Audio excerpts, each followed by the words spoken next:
Hey everybody, I just wanted to do a quick update video about Total War Arena. This is the online-only, multiplayer, free-to-play game from Creative Assembly and Wargaming. The game is now in its 1.0 or open beta release, and that means it's open for all and free for all. Anybody can just jump in and play. The game's not on Steam anymore though, you have to go through wargaming.net or wargaming.com to play it. Now I did intend for this video to be an introduction to the Carthaginian faction, which has just been added under Hasdrubal and Hannibal. But unfortunately, I have to take the video in a slightly different direction, and that is to talk about the pay-to-win that's creeping into the game. One of the biggest fears that the community has for this game is that the game may become pay-to-win, and it's one of the biggest questions I get most frequently after my video review about the game. By the way, you should check out that video review if you're thinking of getting the game. Everything I mentioned in the review still holds true today, and I would not change the score. In fact, I might even potentially lower it, considering some of the features and things I'm going to be talking about now. So, as I've been playing with Hannibal and Hasdrubal, I've just reached tier 4 with the Carthaginians, and I ended up coming across some elephants in my game. One of the new unit types, of course, is elephants that comes with the Carthaginians. They're quite a powerful, tanky unit, and in fact, they're so powerful that Total War Arena tweeted recently that they're going to be reining in the elephants. So, how hilarious!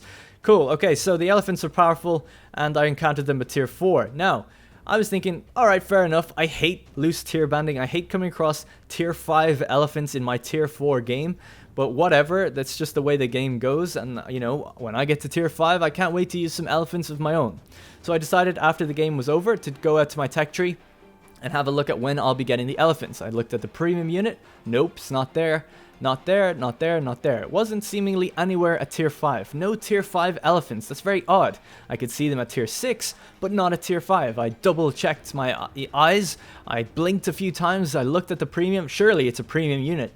How else did he get it if it's not a natural progressing unit? I checked the other rosters to see was I mistaken for the commander they took? No, it is a Carthaginian elephant at tier 5, and it is not unlockable in the game. Okay.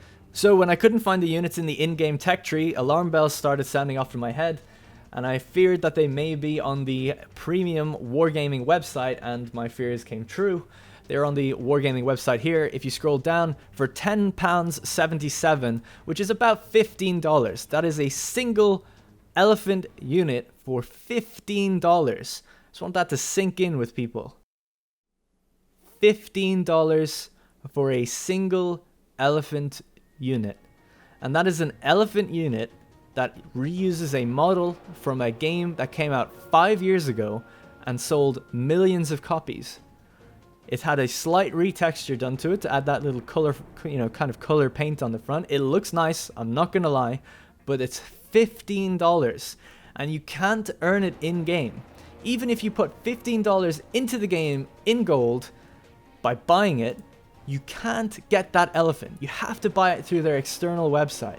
You can't even earn your bit of free gold to contribute towards it. It's like, nope, this is a minimum $15, £10 unit that you just have to buy externally.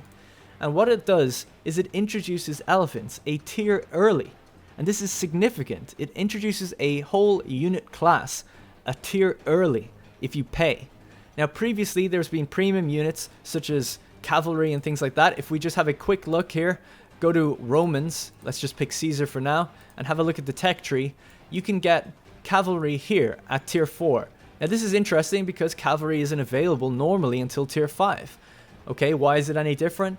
Well, because getting cavalry at tier 4 for Romans is fine because the barbarians have cavalry at tier, I don't know, 1, 2, 3, and 4. So you can match the cavalry at tier 5, and in many cases, they have their strengths, but in many cases, the barbarian cavalry is actually better than what you're paying for with the Roman premium unit.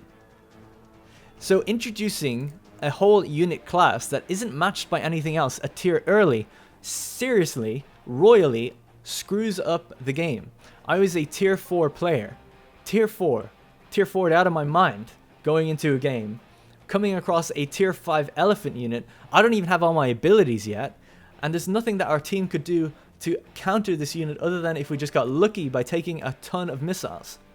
So the loose tier banding combined with introducing a class early just is really making the game feel like a pay to win game. And of course, that player who had the elephants came first in the game. He came top of the scoreboard by a significant margin, and then again I played another game after that where I came across 4 players that had these units. 4 players have bought that I've come across at least have paid to get these units, and 3 of them came top table. One of them, I guess, just wasn't very good, or I don't know what he did, but he came middle of the table. So if you're thinking about playing Total War Arena, maybe think again. I think I'm done with the game. I've been playing this game for 4 years. Played it first in December of 2014, and I loved it. I didn't think I would. I went in very skeptical, and I was met with a very enjoyable, fun 10v10 experience that I thought was great. And it needed work, but I thought it was a great experience.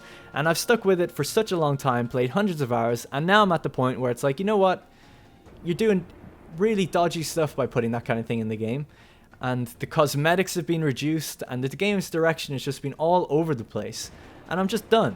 I'm just done with the game. So that's really it for this video. I just wanted to talk about as well, those elephants, man. I mean, how much DLC do you have to have? Like, okay, Rome 2, these elephants are in the base game. Oh, but you can buy them in the Beasts of War pack as well. Oh, but they're also in Hannibal at the Gates for the Carthaginians. Oh, they're also in Epirus for the Greek States Culture Pack. Oh, they're also in the new upcoming Desert Kingdoms Culture Pack. Same animations, same elephant, missing the tusk. Everything's the goddamn same. I realize this elephant's slightly different than the one that we're looking at here, but it's the same as the one here. It just has an armor set on it, with the missing tusk and all that. So it's just constant reused assets. At least in World of Tanks and World of Warships, they add a new plane, that's a new model, new sounds, a little bit more to it. I mean, I don't like pay to win anywhere, but God, at least do something new. It's just such a shame. It just gets me so, it just makes me sad. Because I want to like these games so much. And then, you know, even this new game, Thrones of Britannia, people are like, why aren't you excited for it? You're just negative. You're just negative about everything. Neg, neg, neg. What's to be excited about? Everything, this animation, that animation right there, all the animations, probably, that's a Rome 2 animation that was put into Attila, and is now going into Total War Saga of Thrones of Britannia. I'm done. I'm just so done with it. Like, who cares anymore? I just don't get it. I don't get how they can just get away with reselling the same stuff over and over and over with a new UI and a few retextures. This new DLC for Rome 2, it's going to break a mod that won an award from Creative Assembly for filling out African Kingdoms factions. That's a mod that they gave an award to by committee, a panel of judges, and now they're releasing a DLC that will break that mod permanently, not ever allowing you to use it again. I mean, I just don't get it. I don't mind DLC being added to a game. I love new features and new DLC. It's great if it's good. But they're adding content that's just like uprooting some of the community that's been established for a long time. If you wanted to play as the African Kingdoms or a Desert Kingdom faction, you could in a really easy to do way. I never really tell people, oh, go get a mod. You know, it's just like, it's literally just one click to get this like essentially culture pack mod that won an award and they talked about. And then now that's just going to be ruined in place of what? The exact same thing that doesn't really have a new feature. You want to see what new feature it has? Oh my god, they got rid of it. It used to say under key features, fine pottery. But they must have realized how ridiculous that was when I started tweeting about it. I can't believe they actually got rid of it. Well, fair play. They actually rewrote the goddamn thing. But that was a new feature. Fine pottery. It didn't even mean anything. So, I don't know. That's it. Rant over. Don't play Arena.